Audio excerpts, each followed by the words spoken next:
Hey my beauties. So this hilarious cutie came in to get her highlights and her base color touched up. I only touch up her highlights every other time we touch up her base color just to preserve the integrity of her hair and her curls. She is about 60% gray. So we have to cover those as well as brighten her highlights, which is something that she wanted. So this was after the partial highlight service was done, which I'll explain in a second. But I used the Wella Permanent Toners, the stroke 1/6 on her. She really wanted her blonde to be super, super bright. And so I don't remember if this was from Pretty Little Ombre or somebody that I follow on Instagram to check your toners, just to squeeze your finger on it, just to kind of see where it's at. The one thing I love about the Wella Permanent Toners is that it takes up to 10 minutes to tone. And so I think for her, it was 8 minutes and we were completely done. And so as you all can see, it kind of jumped from her before straight to her after with me toning. So I'm still trying to get a hold of this whole point of view recording situation. So while I was doing her highlights, I noticed that the lighting from the windows actually reflected off the foils and you couldn't see a doggone thing. So needless to say that I was definitely irritated with myself. Like, why can't I get this together? But I promise you guys, at some point, I will definitely get this together.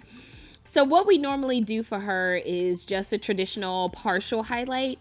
And because I do her touch up for her highlights every other base color touch up, I normally have to put a little bit more of like foilayage into her touch ups because her highlights are normally grown over more than 1 inch. So I usually have to do a little bit more for her partial highlights. This go round, she said she wanted to have her highlights pop a little more. So I did pull some of the highlights through over, but also keeping the integrity of her hair in terms of with the bond builders, and also making sure that I use everything that I need to do afterwards to protect her hair. One little secret that I definitely did not use prior to maybe about a year ago, but I absolutely love right now, is the Blondor sealer that you could put on after any type of highlighting service. It'll help to seal the cuticles, bring down the pH level, but for me, it is the incredible condition and shine that I love on it, which you would actually see in a moment as I am using my newfound fun toy, the Dyson Corral flat iron. But I love the shine that it gives and the conditioning that it gives post highlighting service. And so she normally just likes to wear her hair in curls, nothing super, super serious. And so what I normally do is I'll do her highlights and her base color at the same time, where I would use her base color in between the foils of doing the highlights. So that way her service doesn't take like forever to do, although it still takes a while, but it doesn't take forever to do and I don't have to go back over it. And usually that really helps. And I guess my tip, I would say, is if you have a lot of gray, to go lighter instead of going darker.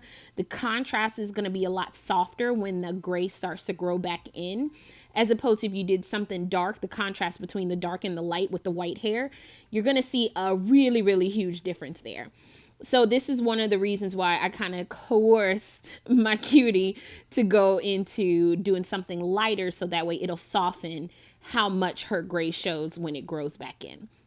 So this is just me finishing up. As you can see, you could catch a little glimpse of the shine that's really on her hair. And I do think that that is partly in part to the Blondor sealer that I use as the conditioning to close and seal the cuticle. So it's always fun doing this cutie pie. Just wanted to show a little bit of traditional partial highlighting. And until next time, my beauties, enjoy.